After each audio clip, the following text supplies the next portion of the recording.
Right now, across grocery stores and big box pet retailers in the United States, responsible dog owners are quietly pulling specific bags and cans off shelves and not coming back for more. Not the obvious brands, not the ones getting recalled, 7 specific dog foods, and the shelves still look mostly stocked, which is exactly how this kind of disappearance works. You don't notice until the spot is empty, the tag is gone, and something you never heard of is sitting in its place. Here is what most dog owners don't know. The artificial calm on pet food shelves right now is not a sign that the supply chain is healthy. It is a sign that the inventory buffer purchased months ago at the old price under the old cost structure is still working its way through the system. That buffer has a timeline, and for 7 specific categories of dog food, that timeline is running out faster than anyone is announcing publicly. One item on this list is a prescription diet that disappears from veterinary clinics with 0 warning and no restock date. Another is a canned format whose shortage has nothing to do with the food itself and everything to do with what the food comes in. A third is a specialty protein that smaller manufacturers have already started slowing production on quietly without any press release. By the end of this video, you will understand all 7, the real mechanism behind each one, and what to actually do about it before July. Let's go. Number 7, grain-free kibble from small and mid-sized brands. Start here because this is the category most dog owners feel the most loyal to. And that loyalty is exactly what makes the supply situation easy to miss. Over the past decade, grain-free kibble moved from specialty status to mainstream staple.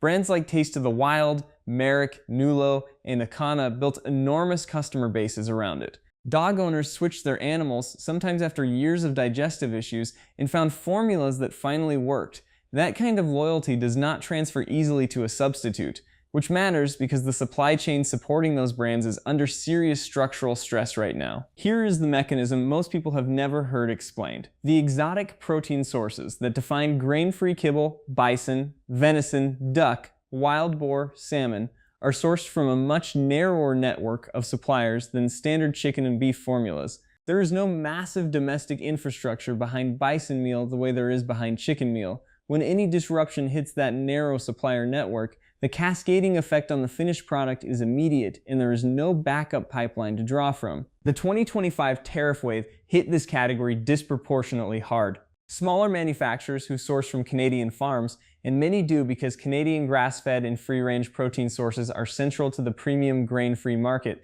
absorbed significant cost increases when the United States implemented new tariff structures on Canadian agricultural goods. Companies like Acana and Orijen, both Canadian-made brands with enormous US customer bases, were directly affected.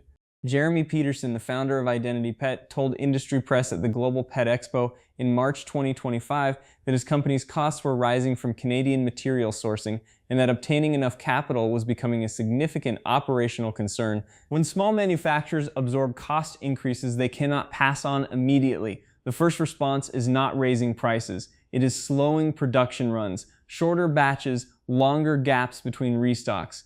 Specific flavors quietly going to back order status while the brand keeps the most popular SKUs available to protect the shelf presence. That is happening right now across multiple grain-free brands in the mid-tier price range. The formulas disappearing first are the non-chicken proteins, duck and pea, bison and sweet potato, wild boar. These are the ones with the thinnest supplier networks and the highest ingredient costs.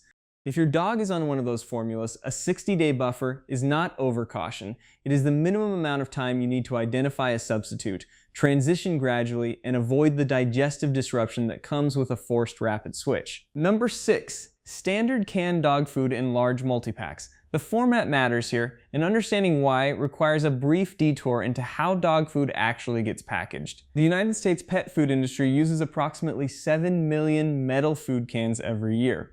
Roughly 25% of those cans are steel, and they are used predominantly for dog food. The United States does not produce sufficient high-quality tin plate steel domestically to meet industry demand. That means imports. And in April 2025, the United States implemented significant tariff increases on imported steel and aluminum, with the tariff on Chinese goods reaching 145% at peak and a 50% additional tariff specifically documented by the Pet Advocacy Network as going into effect on April 9th. The cost of a can went up before a single ingredient went inside it. For high-margin products, manufacturers can absorb this. For low-margin multi-pack formats, the math does not work. a 24-pack of Purina Pro Plan Pâté, or a 12-pack of Blue Buffalo Homestyle Recipe sits in a category where the margin per unit was already thin. Tariff-driven increases in packaging costs push those products into the review zone. Here's what the industry calls a margin-driven SKU reduction. When a product line's profitability drops below a certain threshold, purchasing teams at major retailers start consolidating shelf space. The large multi-pack formats, the ones responsible dog owners use because buying in bulk reduces cost per serving and minimizes packaging waste, are disproportionately at risk. Warehouse clubs like Costco and Sam's Club have already shown inconsistent availability on several dog food multi-pack SKUs as recently as spring 2026. The food itself is not going away. The format that makes it practical to buy ahead in quantity is what is quietly shrinking. For dog owners who rely on canned food as a primary or supplemental protein source, buying ahead in the multi-pack format you currently use makes sense to do right now before format consolidation removes that option from your regular shopping routine. Unopened canned dog food from major brands holds its quality for 2 to 5 years under proper storage. A cool, dry location away from temperature swings is all it requires. Number 5, prescription therapeutic diets, specifically kidney, urinary, and GI formulas. This one is different from every other item on this list, and the difference matters enormously for a specific subset of dog owners. If your dog is on a prescription diet, you are not shopping for a preference. You are managing a medical condition. Chronic kidney disease, struvite or oxalate urinary stones, severe gastrointestinal conditions, food allergies requiring hydrolyzed protein.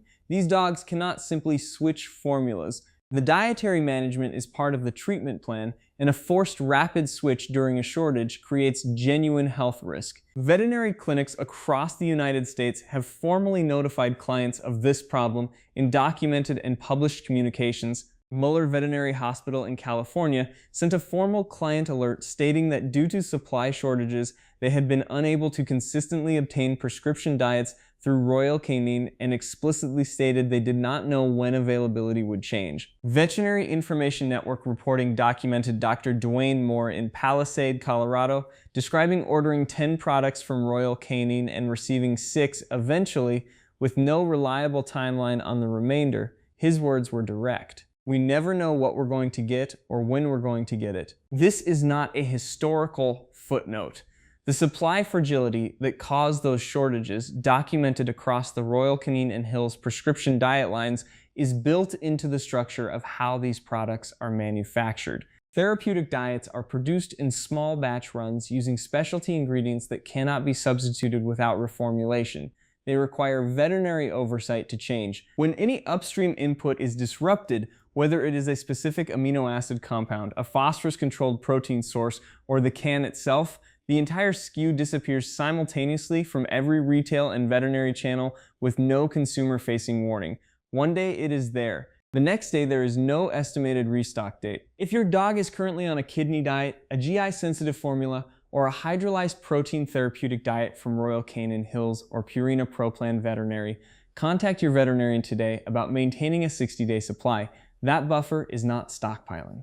It is the minimum runway you need to consult with your vet about an alternative if your primary formula disappears without notice. The owners who will be scrambling in late summer are the ones who assume that because the product is medically necessary, the supply will always be there. Medical necessity and supply reliability are not the same thing in this industry. Number 4, freeze-dried raw dog food from specialty brands. Freeze-dried raw food, brands like Stella and Chewy's, Primal, Instinct Raw Boost, Signature, and Northwest Naturals occupies one of the fastest growing segments of the US premium dog food market. It also occupies one of the most structurally vulnerable supply positions. Here is why. Freeze-dried raw production requires specialized manufacturing infrastructure. The process removes nearly all moisture from raw meat while preserving nutritional density and eliminating pathogenic bacteria. That equipment is expensive, space-intensive, and cannot be rapidly scaled. It is not a manufacturing category where you spin up additional capacity in response to demand spikes. You build a facility, validate it, and run it at the capacity it was designed for. The ingredient side compounds this. Freeze-dried raw products use human-grade or near-human-grade protein sources. Pasture-raised chicken, grass-fed beef, wild-caught fish, and organ meat sourced from specialty farms. These are the same supply chains affected by the avian influenza outbreak that drove egg prices to near record levels in early 2025. Chicken is the most widely used protein source in U.S. pet food overall, with approximately 854,988 tons of chicken-based ingredients incorporated into U.S. dog and cat food annually, according to USDA data. Every culled flock in an HPAI outbreak reduces the available pool of byproducts that go into formulation. For freeze-dried raw products using whole muscle meat from the same poultry supply chain, the cost pressure is direct and immediate. At least 3 mid-sized freeze-dried raw brands have communicated to retail partners through trade channels in 2025 and early 2026 that specific SKUs are moving to limited availability. The proteins hitting backorder status first are the poultry-forward formulas, turkey, duck, and chicken varieties. These are also, not coincidentally, the most popular formulas and the ones most dogs have been on consistently. For dog owners using freeze-dried raw as a primary diet or as a topper to add fresh protein, maintaining a 4 to 6 week buffer on your specific formula is practical and low cost relative to the disruption of a forced diet change. Number 3, wet food designed for senior dogs. This one has a mechanism that is entirely different from anything else on this list, and it is worth slowing down to understand it properly. Senior dog food formulas are not interchangeable with adult maintenance formulas. They are not a marketing distinction. They are a functional nutritional difference. Senior formulas are designed with specific protein to phosphorus ratios that protect aging kidney function, with adjusted calorie density for dogs with lower activity levels, with joint support compounds like glucosamine and chondroitin sulfate built into the formulation, and with digestibility modifications for dogs whose GI tracts no longer process standard kibble efficiently. Switching a 9-year-old dog with early kidney markers from a senior formula to a standard adult formula is not a neutral decision, it is a health decision. The dietary management that slows the progression of age-related conditions depends on the specific nutritional profile of the food. Now here is the supply reality. Wet food for senior dogs is a narrower market segment than the general canned food category. It moves more slowly on the shelf. In shelf space economics, slower velocity means it is reviewed more frequently for consolidation. Several regional and national chains have been reducing the number of senior-specific wet food SKUs they carry as part of the broader canned food consolidation driven by packaging cost increases. Hill's Science Diet Savory Stews Senior, Purina Pro Plan Senior Entrees, and IAM's Healthy Aging Wet Formulas have all shown inconsistent availability in different regional distribution networks as of early 2026. The combination of packaging cost pressure from steel tariffs, slower shelf turn compared to general adult wet food, and the narrowing of supported SKUs in retail makes this a quietly vulnerable category. For owners of senior dogs managing age-related conditions, the practical response is direct. Identify your dog's current senior wet food formula. Buy 6 to 8 weeks of supply ahead. Consult your veterinarian on an equivalent alternative so you have a transition plan before you need one, not during a shortage. Number 2, hydrolyzed protein diets for food-sensitive dogs. Stay with this one because the supply mechanism here is genuinely different, and for owners of dogs with documented food sensitivities, it is the most important item on this list. Hydrolyzed protein diets work by breaking down protein molecules into fragments small enough that the immune system does not recognize them as allergens. This process, enzymatic hydrolysis, requires specific processing infrastructure and specialty ingredient inputs that are fundamentally different from standard kibble production. You cannot substitute the ingredient. You cannot run the same manufacturing line with a different protein source. The hydrolysis process is specific to the protein being treated, and the resulting product, whether it is hydrolyzed chicken liver, hydrolyzed soy, or hydrolyzed salmon, has no direct equivalent. The brands that produce these diets at commercial scale for the US market are a short list: Royal Canin HP and Hydrolyzed Protein Adult HP, Hill's Prescription Diet Z/D, Purina Pro Plan Veterinary Diets HA Hydrolyzed, a handful of over-the-counter options from Blue Buffalo and Natural Balance. That's essentially the full market. When any one of those lines runs into supply disruption, there is nowhere to go. There is no competing product with the same mechanism of action at a comparable price point that is freely available. The forum documentation and veterinary clinic communications from the 2021 and 2022 Royal Canin shortage are instructive because the underlying supply fragility did not change. What was documented then was that Purina's website showed no shipments until mid-February. Royal Canin issued communications stating they were attempting to prioritize the most medically urgent formulas, and veterinarians were directing owners to Hill's Z/ is the only consistently available hydrolyzed alternative. That situation resolved eventually, but the structural fragility that caused it remained. The same thin supplier network, the same specialized manufacturing requirements, the same single points of failure. Now layer current conditions on top of that structure. The 2025 tariff increases affected multiple upstream inputs used in specialty diet production. The aluminum can shortage, documented in real time by reporters in Southern Oregon in May 2025, who confirmed that PetSmart and Walmart shelves were bare of specialty and canned products in Grants Pass and Medford, is not isolated. It reflects a systemic tightening at the margins that hits specialty, low-turn products first. If your dog has a documented food allergy managed with a hydrolyzed protein diet, the floor is 60 days of supply maintained at all times. That is the minimum buffer that gives you enough runway for a veterinary consultation, a transition plan, and an alternative sourcing strategy if your primary formula disappears without notice. Number 1. Standard dry kibble from your dog's specific brand and formula. This is the one that surprises people most, because standard kibble is the most widely available, most consistently stocked, most purchased dog food category in the United States. It feels impervious to the kind of supply disruption affecting specialty formulas and prescription diets. It is not. And the reason it is first on this list, even above prescription diets and hydrolyzed proteins, is because of scale.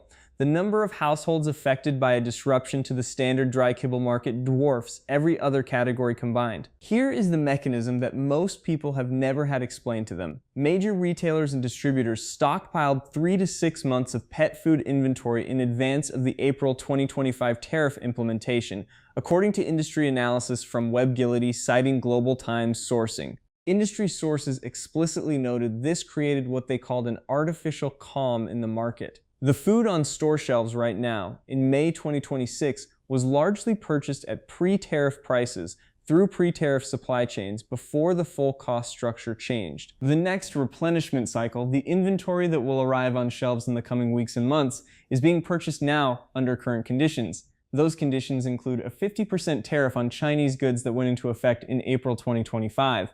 Steel tariffs affecting the cans. The USMCA trade agreement formal review beginning July 1st, 2026, which governs the flow of agricultural goods between the US, Canada, and Mexico. Specifically relevant because Canada and Mexico are the two largest buyers of US pet food and significant sources of pet food ingredients. The Yale Budget Lab calculated that a 19% average tariff on imported pet food translates to approximately a 0.75% consumer price increase. But that estimate applies to finished imported product, not to the upstream cascade of ingredient costs, packaging costs, and logistics costs that compound through a domestic manufacturing supply chain. The real consumer-facing impact lands later and harder than that headline number suggests. Here is the specific data point that reframes this entire category. Total pet prices in the United States are approximately 29% higher than they were in 2019. On a year-to-date basis through 2025, pet food prices were essentially flat compared to 2024, which looked like stability. Then in July 2025, industry analyst John Gibbons, a pet business professor, reported that petflation accelerated to 2.6% year over year, the fastest rate in 2025, with pet food inflation outpacing overall grocery inflation for the first time in the recent cycle. By January 2026, total petflation hit a record high of 3.4% year over year.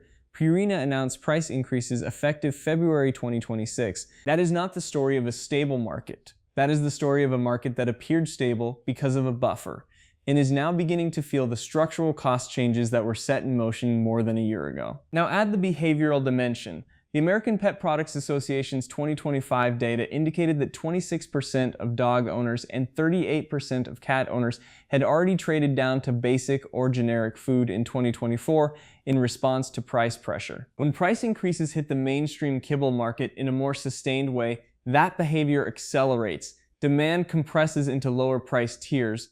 Mid-range brands face both cost pressure from above and demand erosion from below simultaneously. The pattern that emerges from that dynamic is exactly what creates the gap between a shelf that looks fine and a shelf that is unexpectedly empty. Both the 2020 pandemic pet food shortage, when Chewy saw a 50% sales spike and grocery pet food shelves cleared within weeks, and the avian influenza-driven egg shortage in early 2025 followed identical mechanics. The supply did not fail suddenly. Demand synchronized. The distribution system built for steady, predictable daily consumption could not absorb a sudden, widespread spike in the same compressed window. A 2025 survey found that 27% of US adults made or planned pet product purchases specifically because they anticipated tariff-driven price increases. Those purchases narrow the supply buffer further. When any triggering signal, a news story, a visible price increase, a widely shared social media post, reaches a threshold of public awareness, the window between looking normal and cleared out does not last days. In some product categories, it closes in hours. For standard dry kibble, the practical response is straightforward. Buy 2 extra bags of your dog's current formula this week. Not 20 bags. 2. Choose the largest bag size that fits your storage conditions and that you will rotate through before expiration. Open dry dog food should be consumed within 6 weeks after opening and stored in a cool, dry location in an airtight container. Unopened bags hold quality for 12 to 18 months at room temperature. The rotation system is simple. Buy 2 bags, use the older one first. Replace it when you open the second. That system keeps a roughly 4 to 6 week buffer in place continuously with almost no additional cost or storage burden. The additional insurance cost of maintaining that buffer at today's prices before the next wave of tariff and trade review impacts filter through to shelf pricing is real and it is measurable. Pet food prices were 29% higher in 2026 than in 2019. Buying ahead at current prices is not hoarding. It is straightforward financial management applied to a monthly household necessity. Here's what connects all 7 items on this list and why this video covers them together. Every dog food category covered here is vulnerable for a different specific reason. Grain-free specialty formulas face ingredient sourcing fragility from narrow protein supplier networks and Canadian tariff impacts. Standard canned multipacks face packaging cost pressure from steel tariffs and margin-driven retail consolidation. Prescription therapeutic diets face small batch manufacturing fragility and a complete absence of redundancy in the specialist supplier network. Freeze-dried raw faces equipment capacity limits and direct exposure to avian influenza-driven poultry cost increases. Senior wet food faces slow turn vulnerability and SKU consolidation at retail. Hydrolyzed protein diets face a structural market too small to have meaningful competitive alternatives.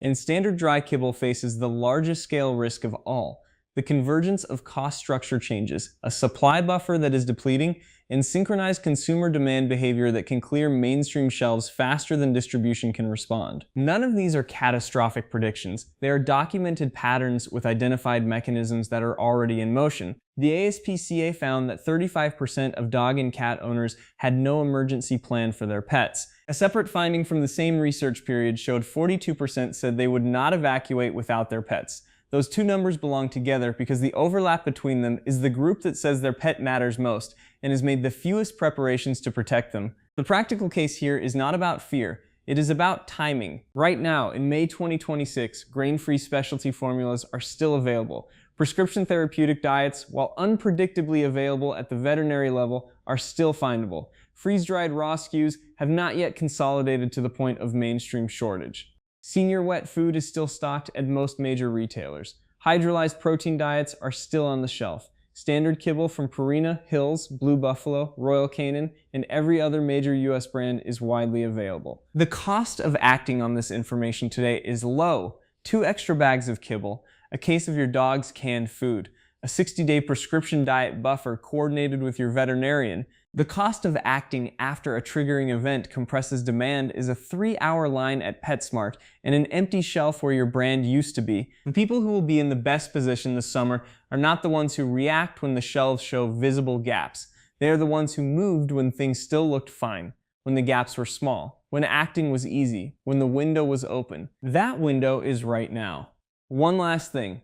Which item on this list involves your dog specifically? Let me know in the comments. If you're managing a prescription diet situation or you've already noticed a specific formula going inconsistently stocked in your area, that information is genuinely useful to other dog owners watching this video.